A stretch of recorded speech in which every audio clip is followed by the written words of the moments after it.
My name is Ethan Brown. I'm the training program coordinator here at Metcalf. So we work to support journalists and scientists with climate communication that includes fellowships both for journalists to learn how to talk to scientists and also for scientists to learn how to do inclusive science communication. So we're thrilled to partner with Solutions Journalism Network and with Yessenia and Rebecca on this training. One little announcement I wanted to make before I hand it off to Angela. Metcalf Institute just launched the second round of our Climate Ready Newsroom Fellowship.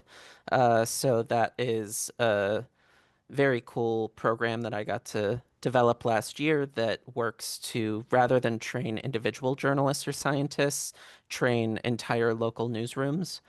So the second cohort is open to local newsrooms in New England.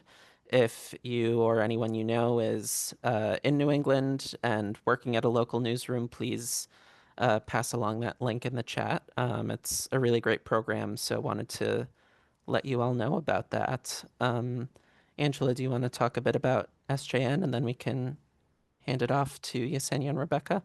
Sure. Hi, all. I'm Angela, Director of Communities of Practice at the Solutions Journalism Network. I don't have much to say today, other just that I'm glad you all were able to be here for this important conversation. We're happy to be partnering with Metcalf in this work, and especially with the CARES Media Initiative. And so feel free to, drop any questions in the chat during the training, and we'll either answer that way or I know Rebecca and Yesenia will take some after as well. And yeah, I this is such an important training for journalists that we work with here at SJN, and I know from Metcalf. So really happy to be able to offer this. And with that, I'll hand it over to you, Yesenia and Rebecca. Hey everybody, thank you so much for joining us. My name is Yessenia Funes. I am an environmental and climate journalist, been on this beat doing this work for over 10 years. Yeah, and I'm here with Rebecca Weston. If you want to introduce yourself. Mhm.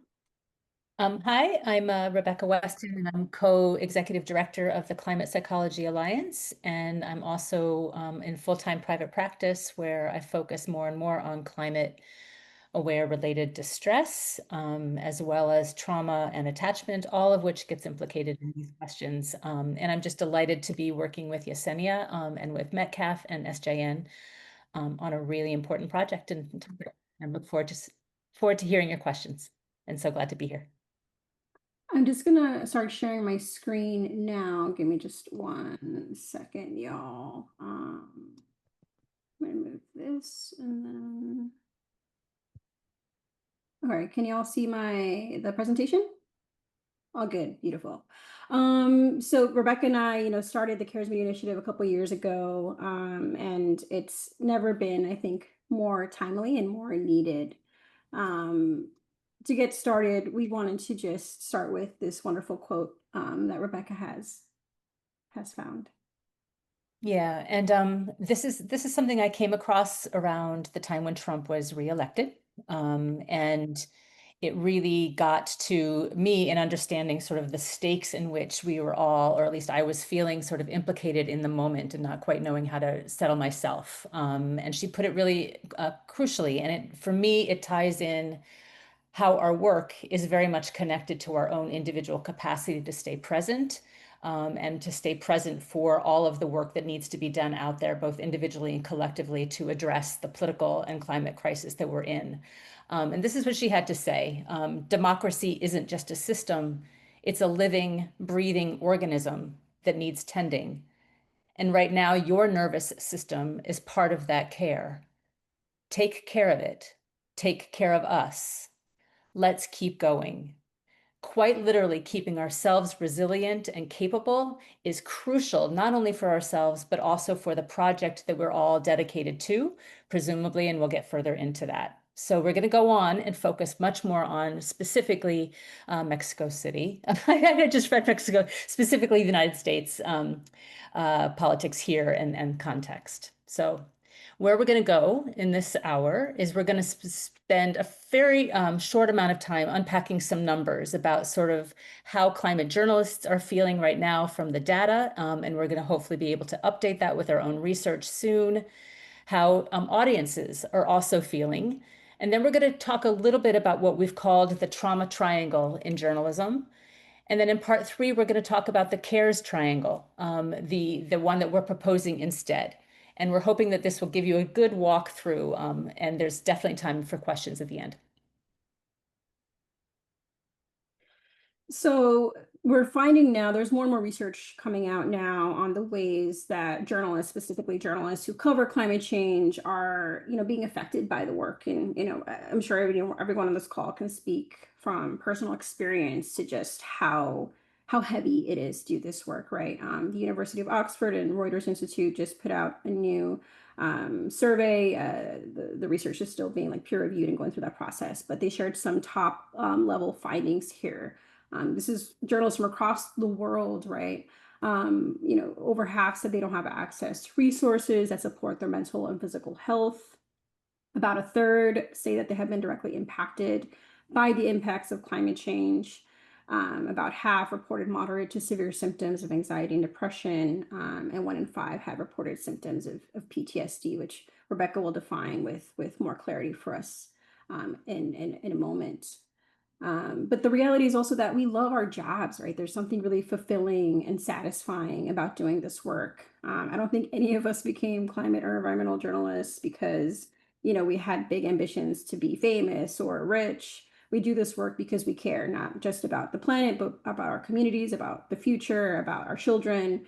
And the survey found that a majority of the participants said they feel there's a positive psychological aspect to their work, right? And that their work influences conversations on climate change, that impact portion of the work, which is so fundamental to avoiding burnout and to allow us to keep going and doing this work.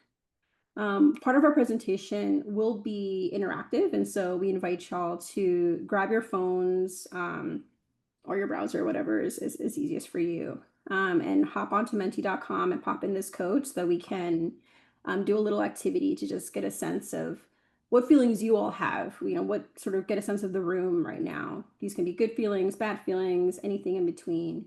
And I'm just going to open Mentimeter in just a moment here. You all see that, right? Okay.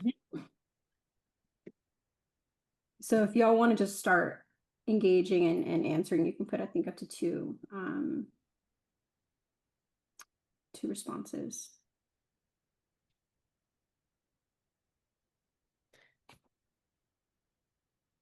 The code is at the top of the slide. Yes.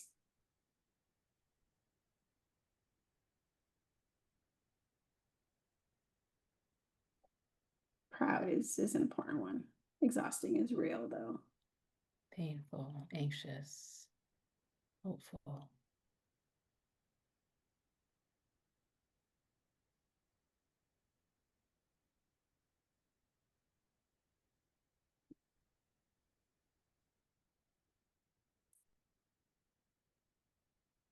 Anybody else?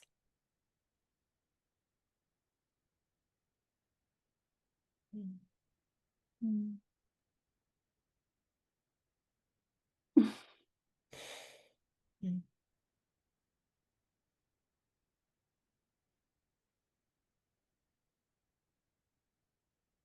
Yeah. Essential. I love that last edition. Needed. Same. I'm going to keep it going just so that we can make sure we don't go too long. But, we want y'all to sort of get a sense of how everyone else is feeling and to know that you're not alone, right, in your feelings. And many of us are feeling the same way, whether that's hopeful and needed or frustrated and exhausted. So in addition, because part of our triangle is focusing not only on the journalists, but also on audiences and the sources, even though we're focusing primarily on journalists today, it's also true that the audiences for whom we are writing are also suffering. And for lots and lots of reasons, 42% of the people in the United States are avoiding the news, period. And this says quite a bit about sort of how people are trying to take in and how people are trying to address their own feelings about the world at the moment. And in particular, 30%, only 30% in the United States trust the news. And there's only a handful of countries, France, Morocco, and very small part, or the specific parts of Eastern Europe that are lower than the United States in terms of trust of the mainstream media, trust of the information that they're getting, which creates a feeling of anxiety in and of itself. Can we trust what we're reading?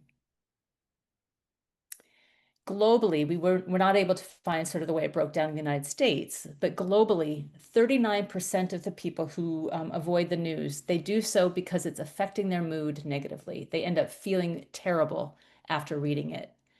That's separate from even the 20% who, when they read the news, they feel helpless, that there's nothing they can do with the information. And so you can imagine, probably for yourself or for other people, what it's like to be barraged with negative news and to feel utterly helpless in the face of it. I suspect we've all felt that way. If not, we're currently feeling that way, given what's going on. Then 18%, in yet another piece of this about what happens, and I can certainly vouch for this as a clinician, 18% avoid the news because it leads to painful arguments. That what's happening in the world today around climate and everything else is creating intense feelings internally that people are having trouble managing relationally in their lives. All of those are reasons why we have the CARES Media Initiative, to try to address some of these feelings, both from the audiences for whom you're writing, as well as for you as the writers. So in this section, we are going to talk about the trauma triangle in climate journalism. And I'm not going to go through every single term on here, but I want you to get the gist that right now we are writing in a pretty toxic stew of trauma from every single point of the continuum, wherever you start. And certainly we're going to, again, talk about the journalist and the journalist primarily. So you will focus on that, but you'll see that the journalist who is already feeling the effects of what they're doing, you already wrote about it, exhausted, fatigued, anxious, is mixed in with a feeling of being hopeful, but how those feelings get mobilized. So you keep on writing because it's hopeful and you feel necessary, but it also makes it hard to stop, which makes you feel exhausted and frustrated by the conditions of your work over and over and over again. You as a journalist are writing for audiences who are also exhausted, wary, avoid the news, are silenced into kind of an internal kind of, this is depressing, I don't want to think about it kind of space. And you're often relying on sources who are either involved already in disasters, who are going through crisis, or who themselves have been living with generational questions around trauma, etc., for a long time. And you can see in this context that there's a whole sort of activated system, whether you're activated to numb out, activated to become hypervigilant, which I'll talk about more, or just incredibly stressed. What that does to your writing, what that does to the sort of circumstances of your readership, what that does for the context in which your material is landing, both for you and for your audiences. That's the trauma triangle.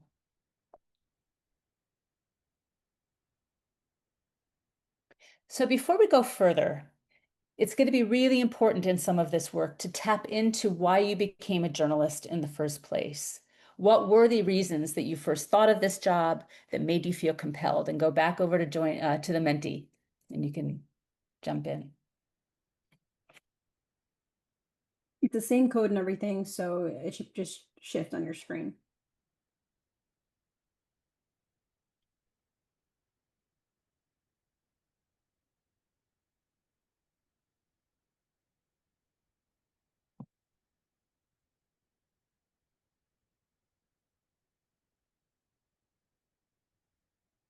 Hmm.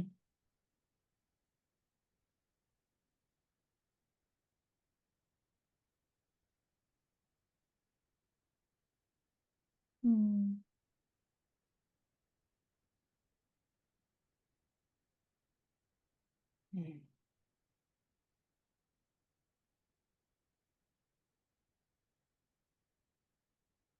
To help my community. something connection. useful to learn. That's important. Doomed to hope is an important one.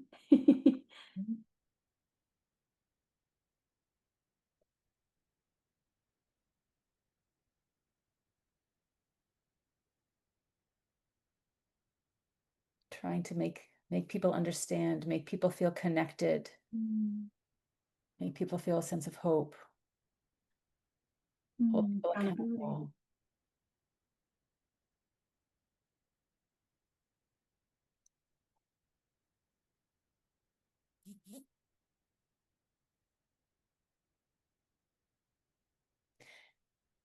Looks like we're waiting on 2 more responses. Representation. Yeah. Great. Thank you, everyone, for sharing. And A lot of these resonate.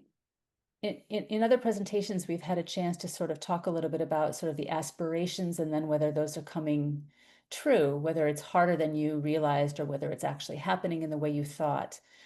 So I'll let you think about that question on your own.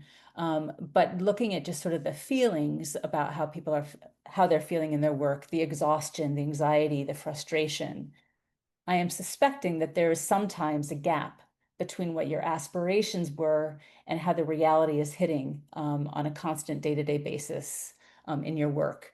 And that gap is part of what we're trying to deal with, is how to reconnect to those aspirations and take care of yourself emotionally so that it's not as wide of a gap. But to ground us back in, part of the stakes in all of this is not just for your own individual care, which is crucial, but also because as a profession, as you all know, probably as you're part of your aspirations, obviously the media, the fourth estate, is an essential profession.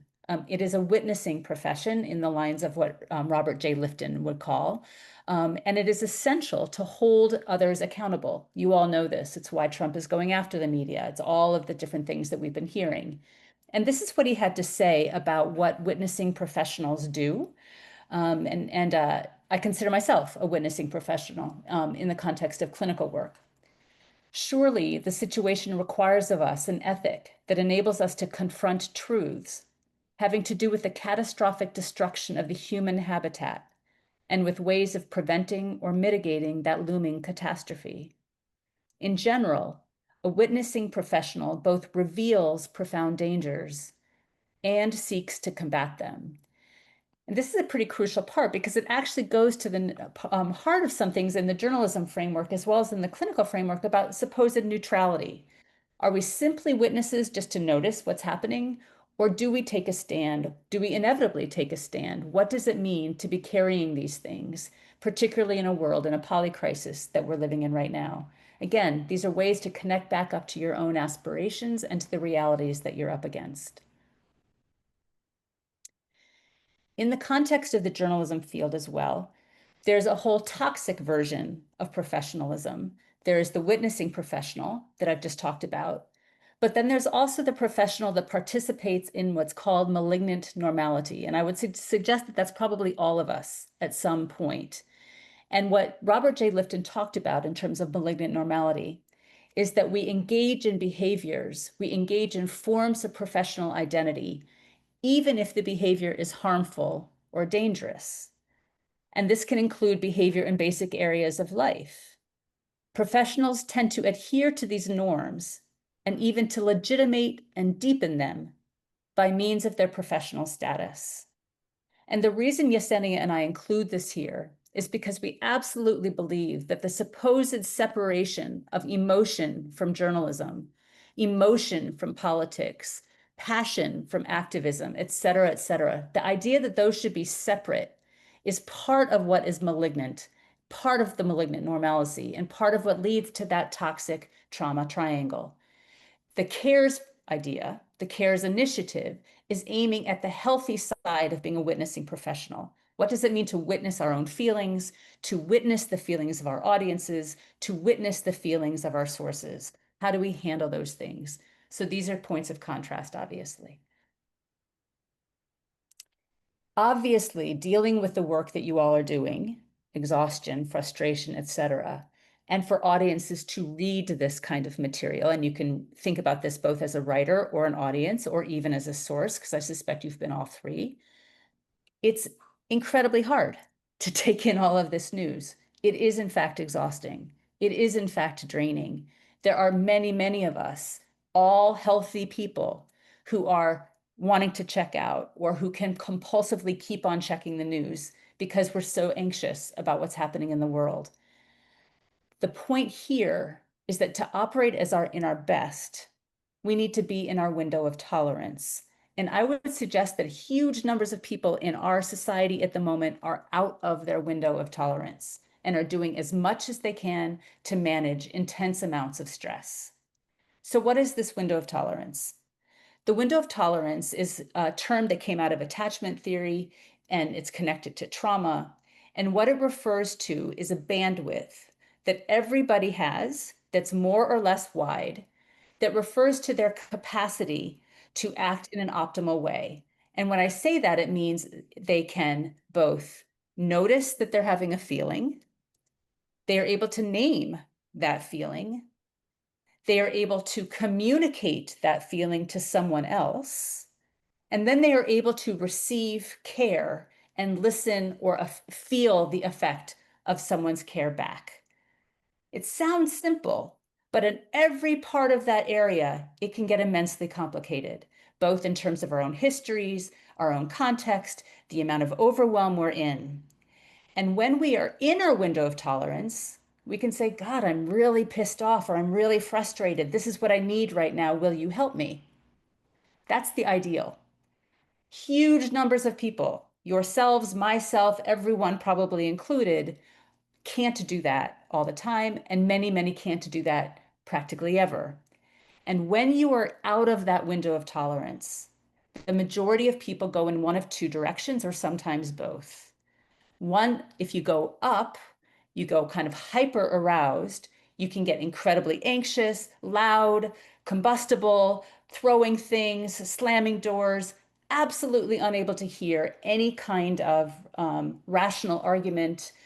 You just kind of burst with irrationality and anger and everything else, or sort of self-destructive tendencies. That's hyperarousal. There's hypoarousal, which is the opposite, which is that you numb out, you sink in, you become addicted to various substances. You try to basically numb every feeling because it's too much. So obviously, both of these things are ways to handle overstimulation of a nervous system that is going crazy, that has too much. So the most important thing as we go further is to know yourself, know your history, know your family, know your community, and realize that the first thing that needs to happen before we try to give information or impact things is to check in with where they are at emotionally. How regulated are they? What have they gone through? And obviously, you don't know that about each individual person, but it's something to take into account, especially for yourself, to get yourself back into a window of tolerance. And Yessenia will certainly talk about that more.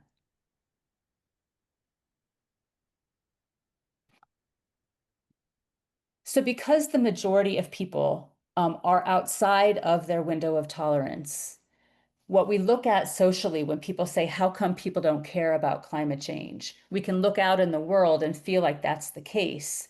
Because why? There is a degree of silence. There's a degree of business as usual. It looks like people are apathetic. I would actually submit that that's people who are overwhelmed and people who are numbing out, who are checking out, and not that they don't care. Because in fact, the data is the opposite. The majority, 63% of the people, care about climate change. The majority worry about future generations. But the majority, almost to the exact number, do not talk about it. And this is very current data. And in that silence, the majority underestimate how much others care. And in fact, the majority support a transition away from fossil fuels. And this creates a false social reality that perpetuates collective self-silencing, a feeling that you're alone, a feeling that you're isolated, and all of the feelings that come with that. So what looks like apathy or silence is for different people on the triangle, different things. For journalists, it can look like burnout, moral injury, compassion fatigue. For readers, it can look like news avoidance, silence, business as usual, or more and more defensive rage targeted at journalists. For sources, it can look like pre-traumatic stress, PTSD, chronic stress, numbing, avoidance, a whole range of other things. And we can talk a little bit more about that in just a moment. So in terms of the types of trauma, all of these, I suspect, will be relevant in the reporting that you're doing, and perhaps also, especially as disasters increase and you're reporting on disasters that you've been part of, all of these kinds of trauma will be probably relevant and perhaps activated for you right now. The biggest collective one is collective trauma, and that's when a group, a community, or a society lives through an event or series of events that shatter their sense of safety. And we can think quite immediately of the Kerr floods and imagine the entire community is absolutely going through collective trauma. And it will need to be addressed both collectively and individually. And we utterly lack the resources to do that. Then there's anticipatory trauma, which with respect to climate change, which is what's mostly been talked about, this is often what gets referred to as climate anxiety. And in some ways, people minimize what this looks like and sort of think, oh, it's just anxious because things haven't happened. Oh, they're entitled. They're worried about things in the future, but not now. But it's actually quite serious. What it can often mean is people who are absolutely terrified that their future will not be anything that they can imagine living with. It is what leads people to feeling hopeless about education, feels hopeless about sort of having children, feels like their life is meaningless, like it's not worth continuing. That is the form that climate anxiety can take. Or internationally, people applying to other countries to get away from the flood zones, to get away from the worry that their islands are going to be sunk. That's climate anxiety. So when we think of that term and how much we can dismiss it as a kind of sleight of hand, it's actually a profound recognition that the future that we are looking for will be impossible or very difficult. And that's tremendously important. And then there's PTSD, which again, for people who have experienced disasters, that's for people who've experienced direct impacts, disruptions, scarcity, displacement from extreme weather, environmental disasters, and such. Again, nearly everybody in disasters is a candidate for PTSD. Certainly not everyone develops that, but it's certainly a propensity, and we do not have the mental health care to address that. And then for journalists who are not necessarily in the disaster themselves, but covering it, there can be vicarious trauma, which is really important for you all to understand that if you're a witness and in relationship with someone who's experiencing PTSD, you can also have quite classic PTSD symptoms that can come from the helplessness, that can come from the witnessing itself. And it's often minimized or ignored, and it only accumulates into burnout. And this has often been understood in terms of war journalists. It needs to be applied more and more to climate journalists. And I think people are beginning to do so. Mm-hmm. And this is where newsrooms play a really important role in how they're supporting journalists when they're sending them into disaster zones or into recovery zones, whether that's LA wildfires, Texas floods. We really need to start putting more pressure on newsroom leaders to make sure that they're giving us the resources we need to do that work without coming back with, a load of vicarious trauma. Mm-hmm. And then the last one is chronic or pervasive traumatic stress. And this is true in populations and in areas and communities that have been taking over for generations slow violence of poverty, of environmental degradation, of housing devastation, of food deserts, all of that, plus the fast violence of toxic zones, of climate change, of disasters. The combinations of all of those things lead to a level of chronicity and pervasiveness of trauma that is, many would call the topography of racism, the historical and ongoing relationship between capitalism, climate, and sacrifice zones. But the consequence here is that we are layering different types of experience, both specific traumatic events as well as chronic trauma all the time. And I don't want to mean to only highlight sort of the traumatized aspects of this, which we can talk about at another time, but to just remember that trauma encapsulates all of that stuff, and that is the audience for whom you are writing and about whose stories you're trying to cover. In this sea of intense amounts of trauma, that's what you're up against. Again, a journalist who might be feeling burnout in their own trauma, the audience who is swimming in all of this stuff and is avoiding it, and the sources who are coming whether from pervasive trauma and chronic trauma or specific PTSD. These are the kinds of, this is the mental health world in which you are writing and in which you are all embedded. We're going to present something different as an alternative, obviously. Importantly, because we're focused primarily right now on you as the journalists, it is really vital. It is a key part of your resilience. It is a key part of your work. It is a key part of basically being an effective journalist and perhaps somebody who is fighting for democracy like the rest of us, is to take care of yourself. And there's 4 basic principles, and we have this, we've got a sheet going out about sort of how to do this, that you're going to be able to get at the end of this, but there's some basics here that are really, really essential. What it's called. Some of these cemeteries that you've been working on. Thanks. So the main gist of this is that tons and tons of this stress is often where people are in their heads, that they are catastrophizing, they are in constant sort of perseveration, going over and over and over terrible things. Their body can't seem to let it go. There's lots and lots of roiling. The most important thing, unless it causes you anxiety, is to get out of your head and safely back into your body. And I'm a trauma therapist. I know that not everyone feels safe when they go back into their body. That's certainly something to talk about. But with a more general rule is that you get out of your head and safely back into your body. And we have several different exercises to do that. Your body will be what helps ground you. The second part is to recognize which tendencies do you go towards. Do you tend towards the hypervigilant doom scrolling side? Or are you one who tends to check out? Numb, I don't want to read about it. Please don't talk about it. I can't deal. Your 5 senses will bring you back. And we will talk about that, or that's included on the sheet. Otherwise, also, rest. Rest is not optional. I know you have heard this 8 zillion times. I know you tell it to everybody else. It is actually absolutely true.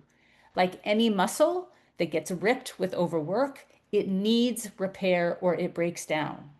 The growth happens in the repair itself, in the pause. That's where things get integrated. That's when your body starts to absorb. That's when your mind begins to be more agile and flexible around things. It is not optional. It is a key part of good work. It is the flip side of good work, is the side for pausing, resting, integrating.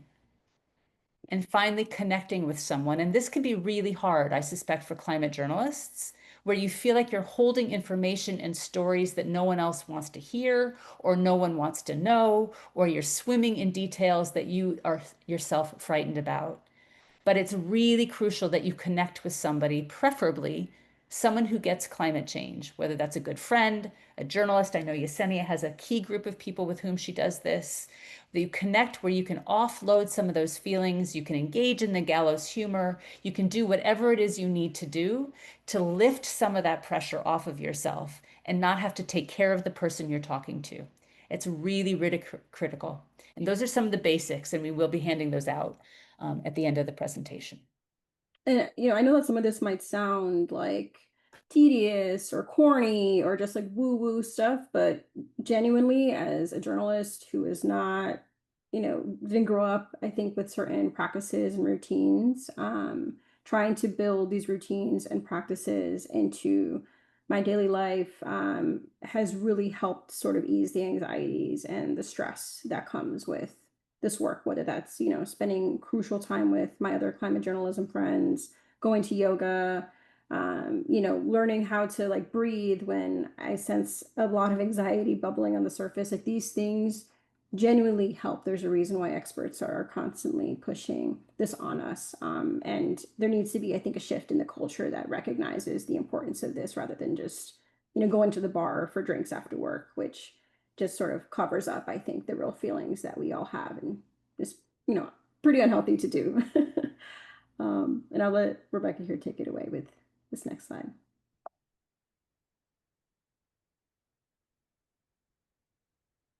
Actually, Yessenia, this is going to be you. We're moving away from the toxic version of all of that. And I really hope that in the Q&A, people can sort of talk about some of these things, break down some of the questions you might have if you are wanting to know specific kinds of trauma, what to look for, how to talk to audiences, how to talk to or to write to audiences, how to sort of check in with yourself, what kinds of things you might need. Please feel free to bring up any up questions in the Q&A. Looking forward to that. And now I'm really eager to hear what Yessenia says about the alternative triangle. Yes, so this is the world that we're envisioning, right? A world where journalists, we have connections, deep connections with our sources, with our audiences, where our audiences aren't overcome with doom and gloom, but rather can really look at the climate crisis through a lens of resilience and change, right? Where journalists are empowered to write with their emotions, to allow their emotions guide the work. And where sources, have a sense of dignity, a sense of agency, because especially in the climate journalism realm, there has been a practice for too long of for victimizing sources, of painting them in sort of like disaster images that don't, capture the full range of the human experience. And so, we're really envisioning a more empowered type of climate journalism that can get people reading the news again and help us stay in the field to keep doing this work, because we're losing a lot of journalists who are just abandoning climate journalism and journalism altogether. And so I'm going to talk a little bit now about how we can tap into our emotions and use them as a tool, especially because this is something that I think many of us are really trained not to do. A big part of journalism training is objectivity and neutrality. And, quite personally, I believe less in those pillars and more in truth and fairness is really what guides my reporting. And honestly, emotion is another pillar for me is, how am I feeling? What are the feelings what news is triggering my emotions, and how can I sort of tap into those feelings to write stories on the news that is making me emotional. And so we're going to talk today about how I do that. Firstly, it's sort of like a multi-step process here. You want to learn how to identify the emotions, right, that come up throughout the reporting process. You want to unpack and explore those emotions openly and thoughtfully, both with yourself and with your newsroom leaders, whether that's your editor, maybe even your sources. And probably most crucially here, I think something that journalists, unless you're like a local journalist, I think we're lacking these days is building those genuine relationships with sources, with your audience, to dig deeper into those emotions and the story behind them. So I want to talk first about identifying emotions, because this is a skill, right? It's not something that I think people in general inherently know how to do. Journalists in particular, I don't know that this is a skill that we have. Is how are we feeling, and being able to actually put language to the feelings that we have. Rebecca, is there anything you want to share about how Yeah, this part is?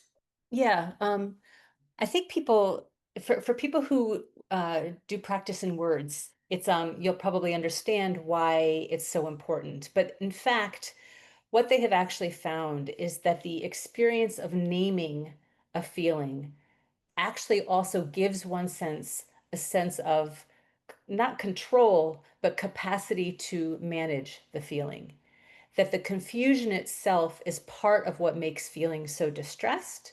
And what they have found over and over again is that learning to identify what the feeling is, learning to name it, is actually in and of itself a calming process. And then once you do that, you are also then able to communicate it to somebody else who presumably can offer support of some kind. Identifying emotions is actually at the core of human connection with one another. And it's why it's so crucial in every area of our life. The climate emotions wheel helps us do that. Yeah, I don't know if people have seen this, but the Climate Emotions Wheel has been something that was produced for the educational framework to help kids who have been learning about climate change in the schools and to help teachers address the feelings that come up for them. But it's actually useful for all of us. Again, it gives us language and tones and ways to start thinking about how we experience our own climate emotions. And I encourage you to sort of look this up on the internet. And, for me, the emotions that I feel when I'm working on a story really range and evolve throughout the process of doing a story, right? Because we all know there are many different steps in making a story happen. I want to give you all an example of this one story I worked on a couple of years ago. It was this piece on the ways that the climate crisis and particularly extreme heat is forecast to cause more deaths at the southwestern border, essentially finding that because climate change is going to make the desert harder in Arizona,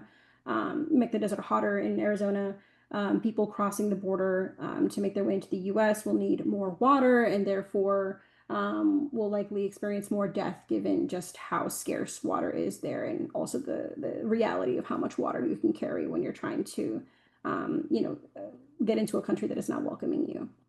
And so for that story, there was a first wave of emotions, right? These were the emotions I felt when I first read the study that made these conclusions and saw the subsequent news coverage of it, right? I felt grief that this was the world we were entering, shock that there wasn't more of an outcry about this study, and even a sense of betrayal because I felt that my colleagues weren't giving this study the ample coverage that it deserved.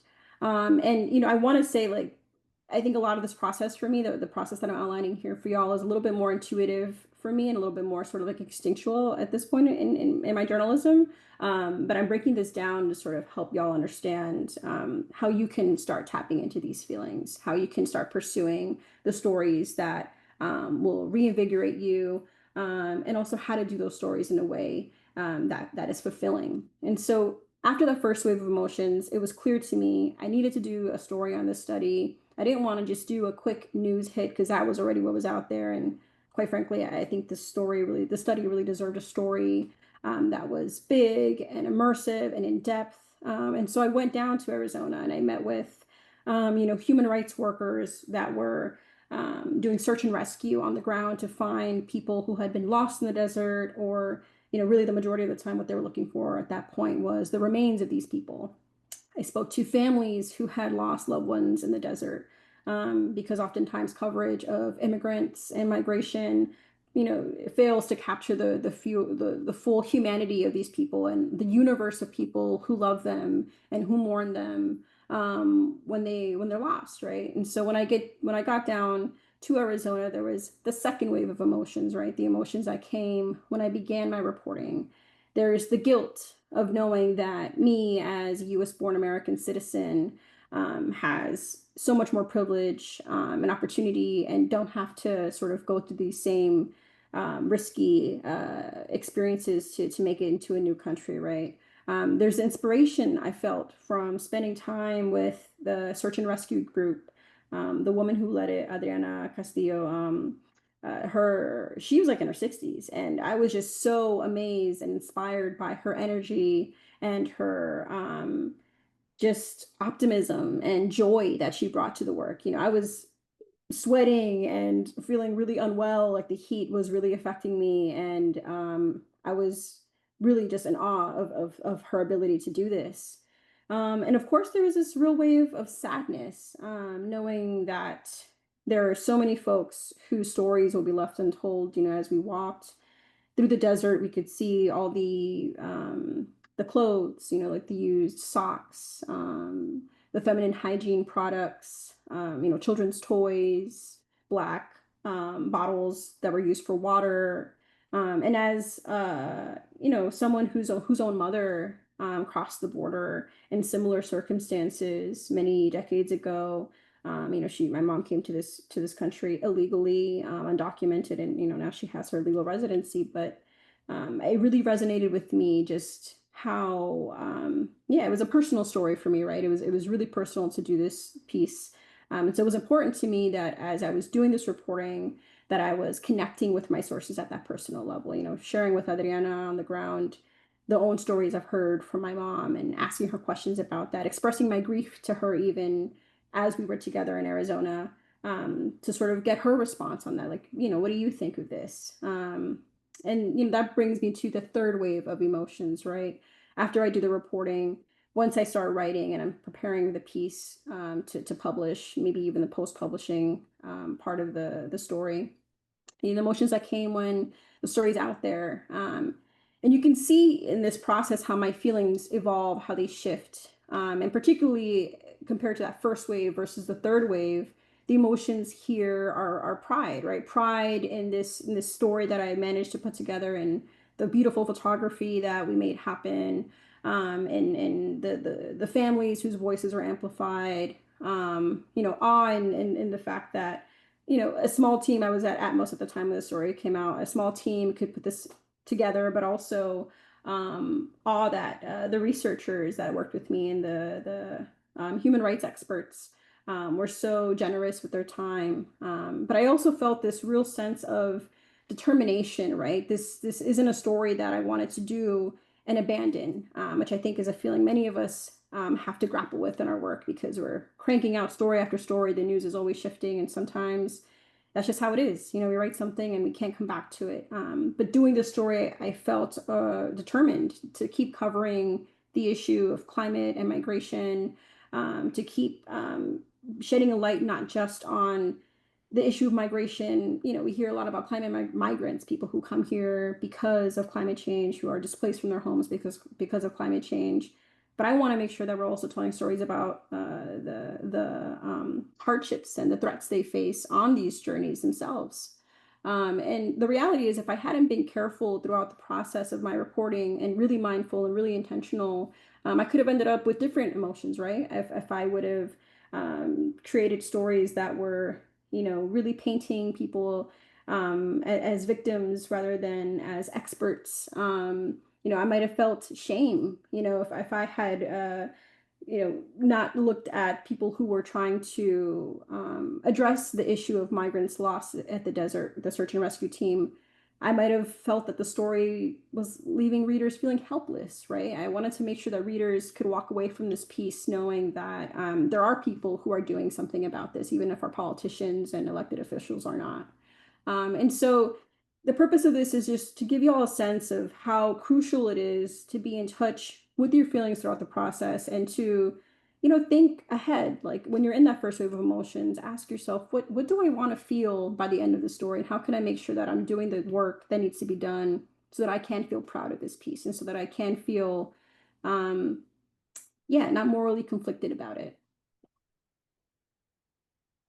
And so identifying the emotions is one piece, but there's also the importance of unpacking and exploring those emotions openly and thoughtfully, which again, I think we're really trained not to do as journalists. And so what does that look like, right? I like to ask myself some questions, what emotions do I want to share with the reader? What emotions do I want to keep for myself?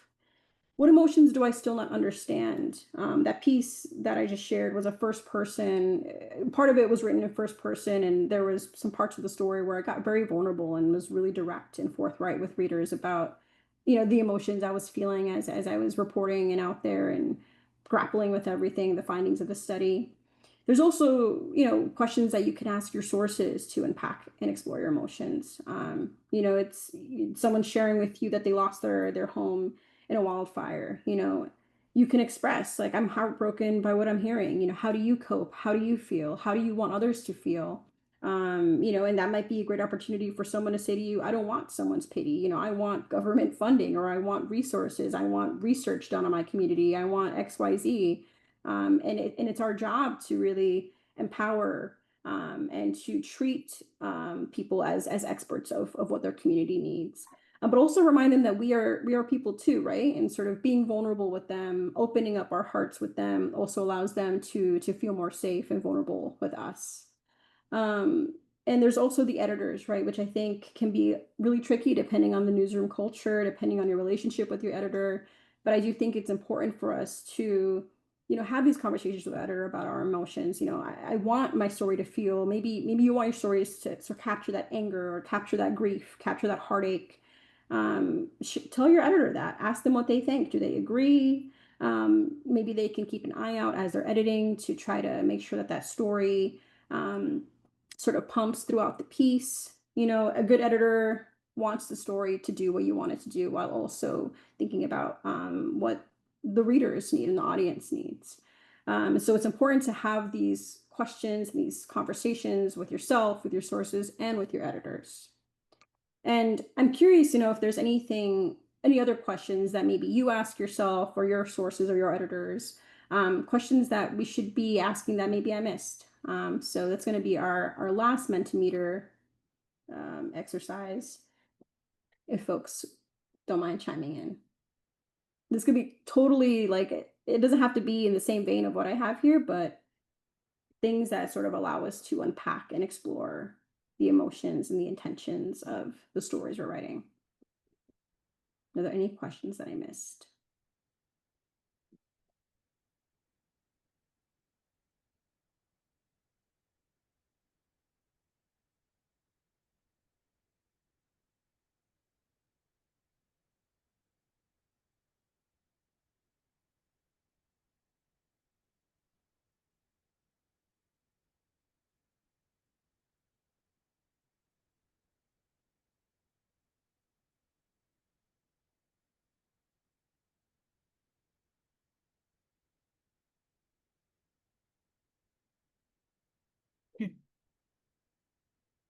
We will have time for Q&A after the presentation, so we can talk a lot about that after.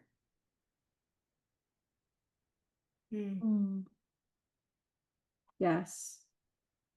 Ethan, you see that? See that Yep, that's our bread and butter at Metcalf. And The Guardian did a really good piece a couple months ago now, just how scientists are coping and struggling with this moment. And sometimes just asking them about that is a story in and of itself, right? And when you're vulnerable with those sources too, and that builds trust, I think, and opens the door for conversations that maybe wouldn't have happened otherwise. I want to add just a very brief comment about sort of professionalism and the idea of professionalism that we've all probably come in with. And certainly, I think, again, this is something that is shared by your profession and mine, which is this idea that we're not supposed to have emotions in the room, or we don't want our emotions to somehow impact the story or to impact our clients. And I guess what I want to share that it is a nuanced question.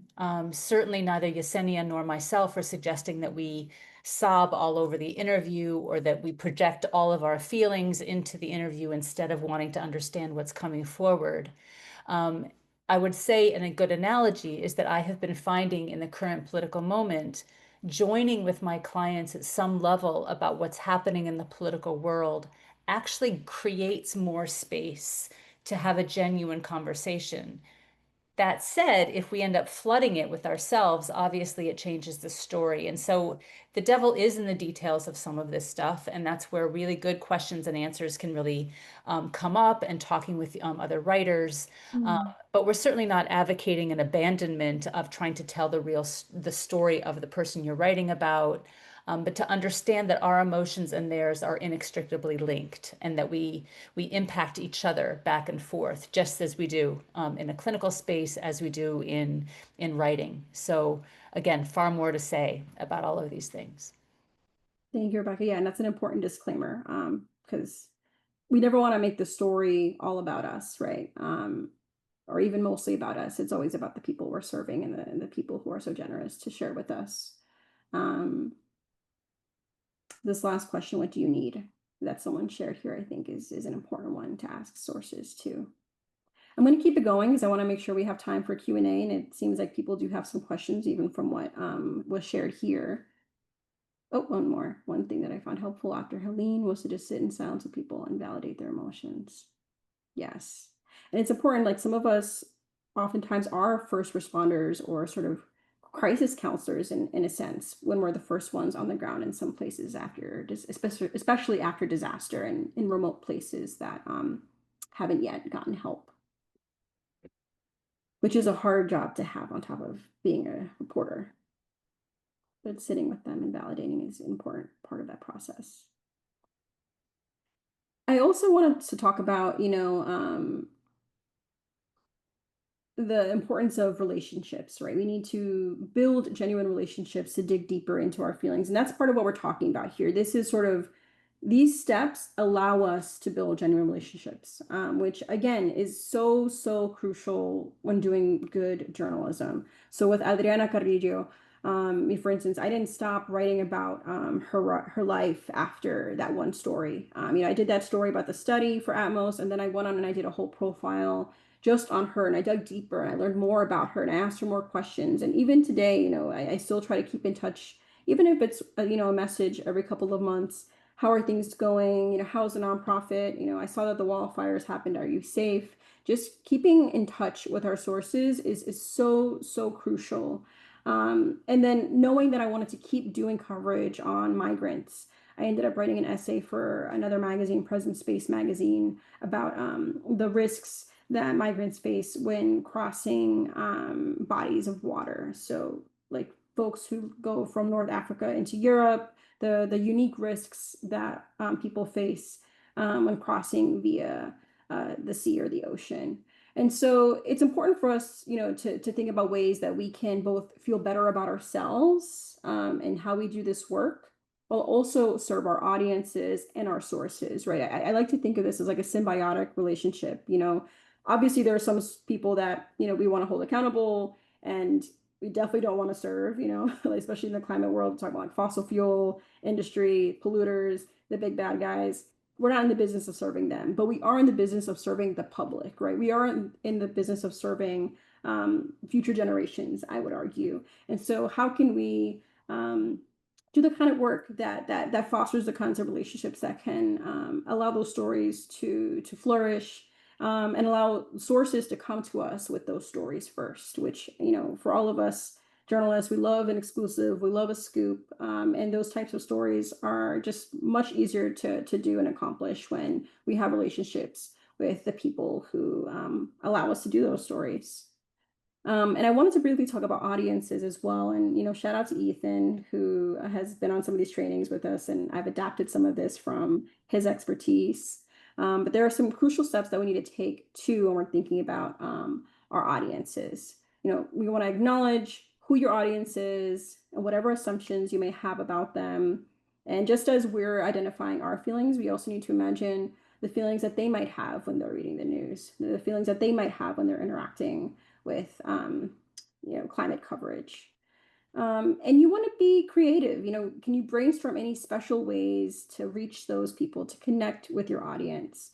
If you know that your audience is primarily young people, maybe, we do more stuff on social media. If you know that your audience is, mainly artistic types, can you do more creative visuals? These are things that we need to start, I think, being more intentional and thoughtful about too, so we can reach those people. And so one tool obviously is solutions journalism. Shout out to Solutions Journalism Network. Not only are they a big supporter of CARES, but they're also just really thoughtful in how they talk about the story of climate change and how we do this coverage. And we know that solutions journalism helps audiences connect more deeper with climate stories, and also keeps people from avoiding the news, right? Which is something that we really don't want to happen. There we go. Someone muted themselves. Thank you. And so that's one tool in the toolbox. Another tool is mindful humor. Ethan Brown from Metcalf had a podcast, The Sweaty Penguin, where he and his peers and colleagues, talked about climate change and science with humor, with laughter, by making jokes.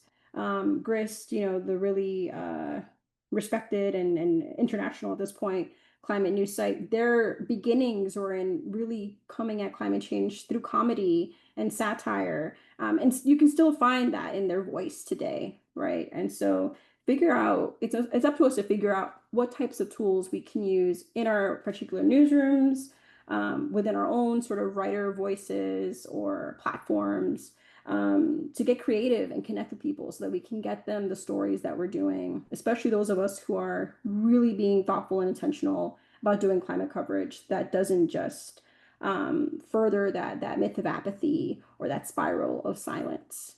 And Ethan did talk about this briefly earlier, but we want to also, underscore the importance of inclusive science communications so that we can not lose readers and not lose audiences, right? By being intentional, by avoiding jargon, right, when we're talking about science, by recognizing history when we're trying to connect with marginalized communities, reciprocity, right? When I talked about Adriana, part of that is being reciprocal. Like, what can I do for you so that you can do something for me, right?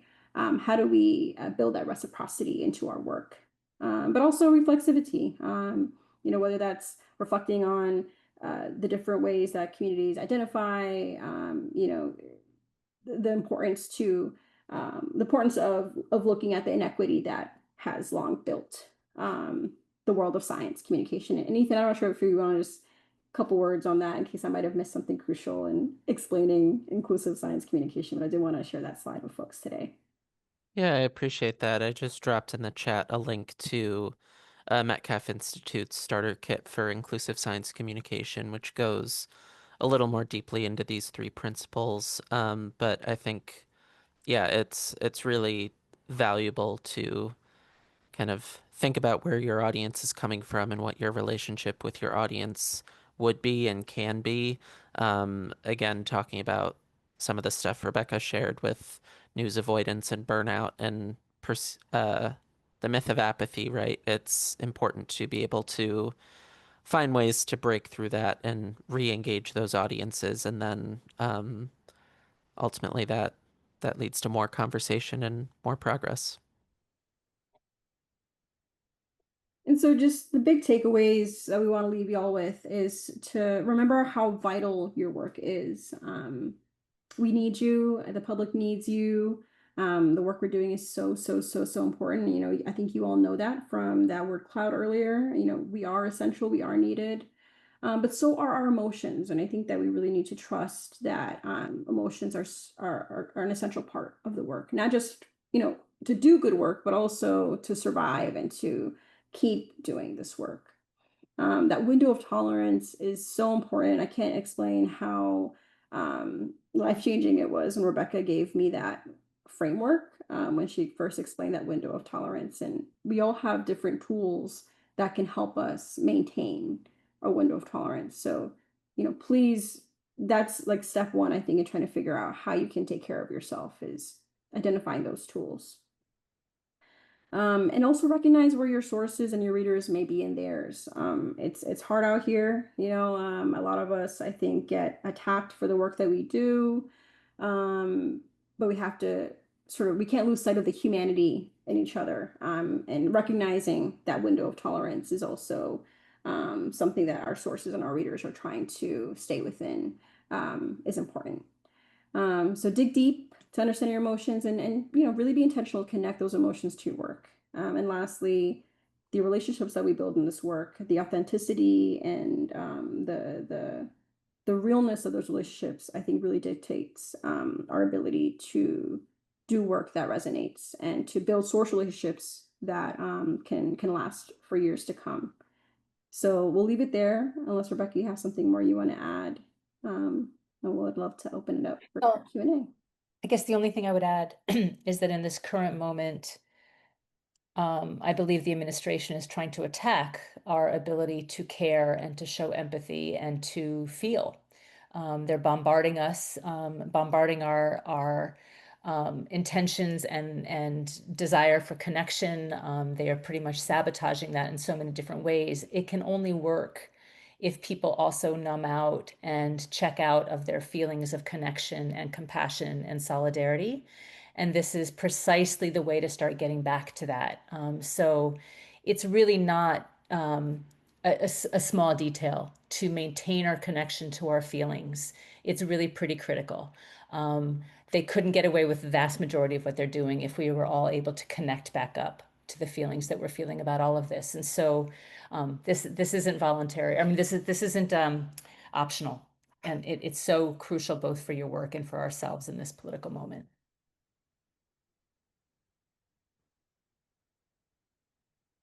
So for Q&A, how do we want to do this? Do we want to do it on the chat?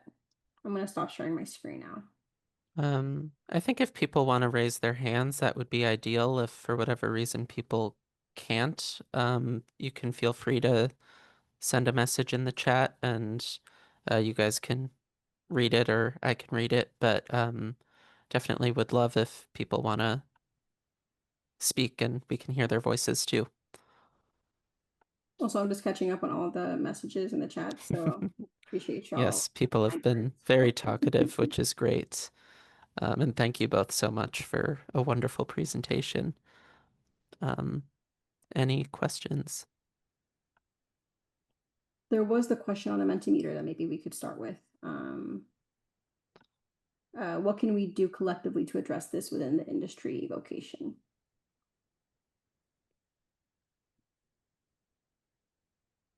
I mean, I'll say this. This is one of my soapboxes, and then I'll let Rebecca jump in. But I do think that organizing your newsroom, if you're on staff, is really important. Organizing to have a union so that you can fight for whatever you need, whether that's better healthcare, mental health resources, flexible PTO policies, so that you can take time off after a really emotionally intense reporting trip.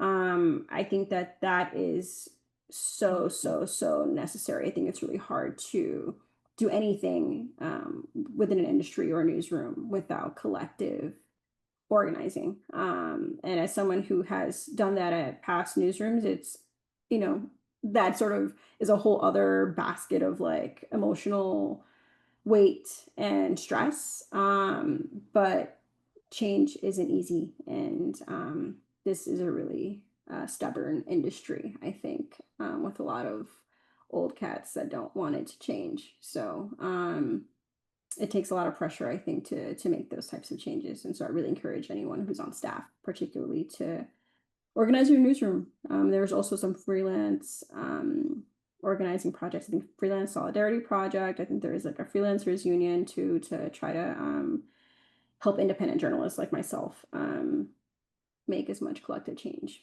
And ultimately, Rebecca and I, we've launched the Charisma Initiative with the hopes of shifting the conversation in the industry and in newsrooms. And Rebecca has done some like newsroom trainings in the past. So baby steps, unfortunately.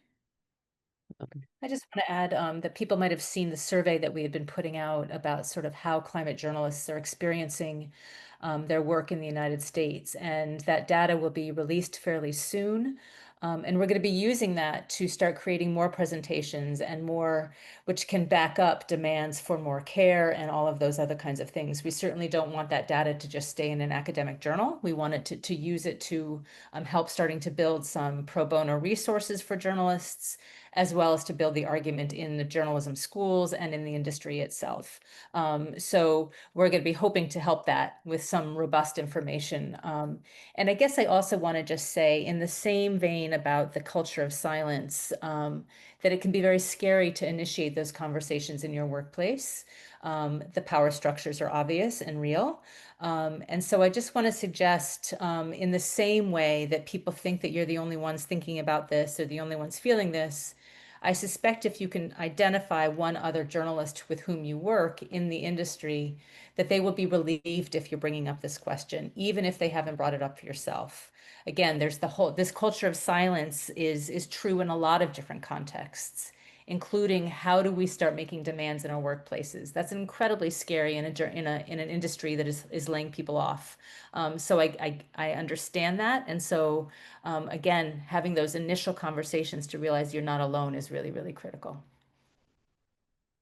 I can quickly add to that, Rebecca. I think I'm finding in my role at Metcalf, and I don't know if you two or Angela find this in your trainings, but often bringing an editor to a training like this and hearing a perspective that's maybe not from within the newsroom, but just an outside perspective might be a little easier to take. I think sometimes it's uh, people who have been veterans working in the industry for so long have just never had this conversation and never stopped to think about it and don't know what to do with it. And I know sometimes it's hearing from, I mean, maybe sometimes it does help to hear from someone you already know and trust, but other times I think, at least I've found in our experience when we've brought in some more veteran editors into these trainings that can be breaking the mold a little bit, I think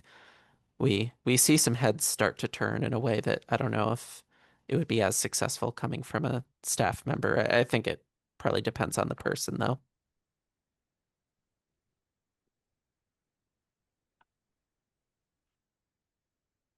Any questions? This is you can also pause the recording if folks might feel more comfortable to ask questions, knowing it's more off the record. I want this to be a safe space for folks to get what they need out of it.